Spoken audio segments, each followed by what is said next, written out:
Welcome to Make a Path Presents. My name's Ronnie Hayes, and today, let's talk The Walking Dead, Season 6, Episode 13, First Impression Review. To start it off, I just want to say I finally realized after watching this episode why it was so damn difficult trying to make a prediction video for this episode, because nothing happens.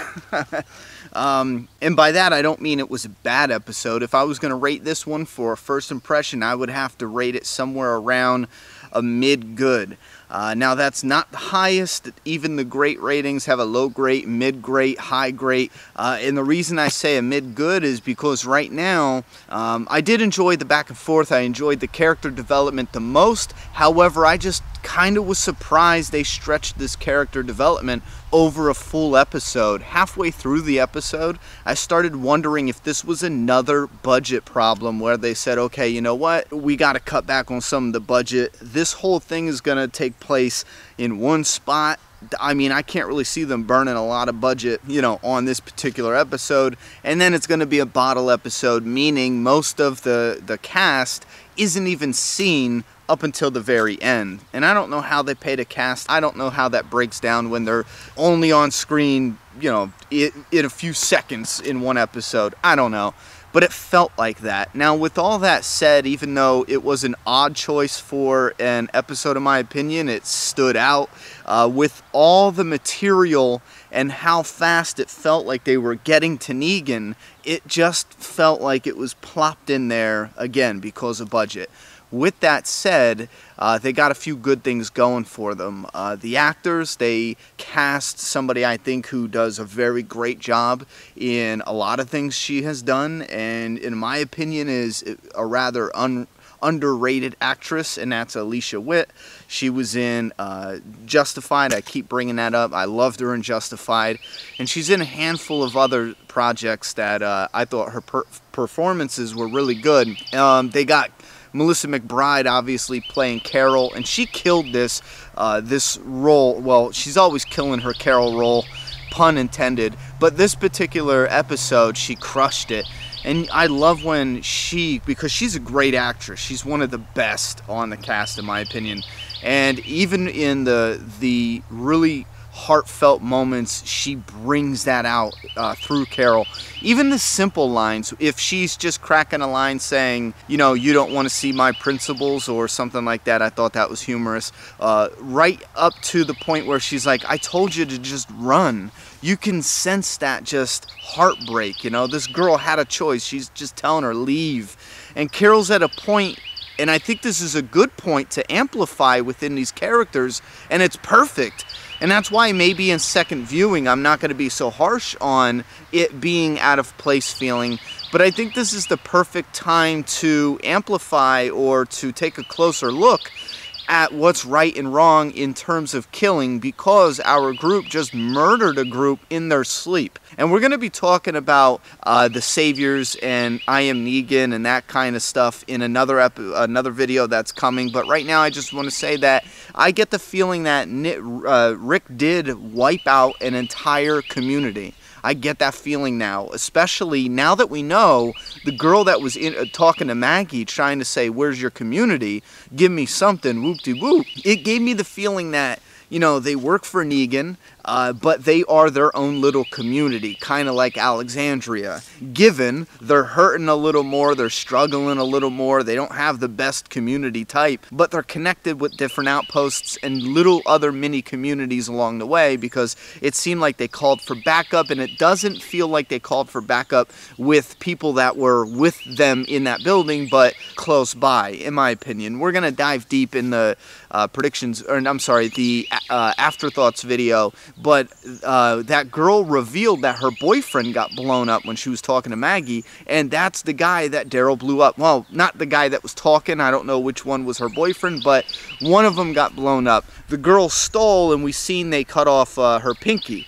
And if I remember correctly, I think that's something that the Triads did or do currently, if I remember correctly. But I do know there's a gang out there that cuts off your fingers if you steal, and I think that's the Triads. And that goes to show that, yes, Negan's camp is run like a gang, like a mafioso, either a mafia, the triads. It has that type of structure to it. Even handing down punishments is similar, as we see. But I do love the character development they did with Carol, and especially Maggie, which was surprising because she went beast mode, just straight up bashed that girl's face in, pistol whipped her until her head exploded. Blood on the camera, which I didn't mention this in the previous episode, but I hate when they do that. I despise it with every fiber of my being. It takes me out of the moment. Like, I genuinely am disgusted when blood hits the camera. And there is a couple times where it's warranted and it works, I think, especially if you're doing a point of view shot, like in a war movie and someone gets their head blown off and blood hits the camera, and we see the guy and we were just in his point of view and his face is now, you know, covered with blood splatter. I can see situations like that. But if it's not that and it's just, look, there's the camera, blood's on the camera, I don't know why, but it annoys the piss out of me. And they did that when she did the pistol whipping. I would have preferred if they skipped all that. But what I'm saying is I love Maggie's arc in this, where she's just kill him, Carol. She's kill, and then it gets to the point where at the end it hits her and she's like, I don't want to do this anymore, I'm fucking done. You know, to Glenn. Which brings me to two other things. One, when the girl cuts at Maggie, that shit was boss, because you could tell Carol was kind of just waiting around like, we'll see how this plays out, you know. Maggie's in no real danger at the moment. It's a little fight, but the chick brings out the knife, almost cuts her belly, and Carol's like, nah, playtime's over. Bang! That shit was great. And it shows that Carol is, you know, Morgan got to her, but when it comes to, you know, a simple, this bitch is going to stab her, you know, her baby, whatever, Carol doesn't hesitate. And I love that shit. And then we see Rick do the same thing later on, where the guy's like, I'm Negan. By the way, video's coming right behind this one about that topic.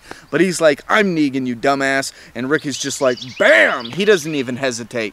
And that shit was great. And there was one more thing. There was Carol shooting her. There was, at the end also, I loved how Daryl came in and she's like, no, I'm not okay. And she's finally admitting it. And I love that, how she didn't put, like, you know, a false front on. And she's like, I'm good, I'm chill. And she's just being honest. And I love that honesty, not only with that character, but also, again, Melissa McBride, wonderful actor. Just wonderful.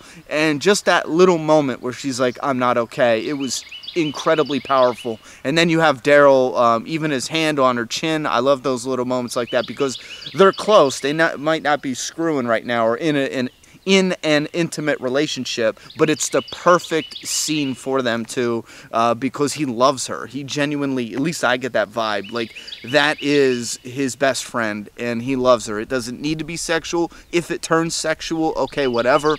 But at this moment, same thing with Rick and Michonne before they got it on. Before he ate his can of pudding. Sorry, I had to.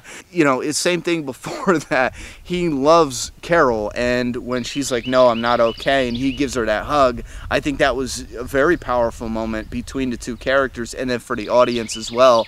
And I think all the Daryl and Carol fans and shippers out there, the relationship people, I think they loved that. They might have wanted more, but I think that scene, that moment, was perfect in the world of The Walking Dead.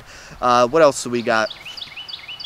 Yeah, listen, I'm going to keep this nice, short, and tight. I think it's short. Is it short? I don't know. It's 9 something. All right, you know what? I'm going to dive in deep in the afterthoughts. If you're new here, the afterthoughts is where we go in deep and we dissect this episode for the little things we missed. We discuss the character development and other things. I don't know. Come back and watch the afterthoughts.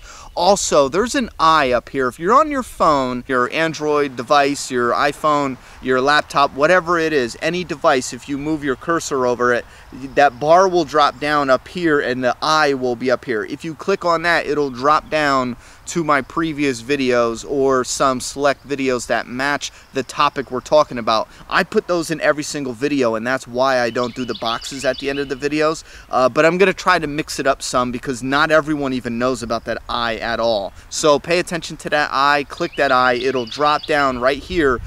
List of videos, and I'm out of here, man. That sun, holy shit, where did you come from? Damn. Listen, before I go blind, I gotta go. Thank you for watching. Also, huge thank you. We are racing towards 50,000 strong on the road to 100K. Huge thank you. Put your thoughts and opinions about this episode down in that comment box. I'm done talking, so it's your turn. Subscribe now.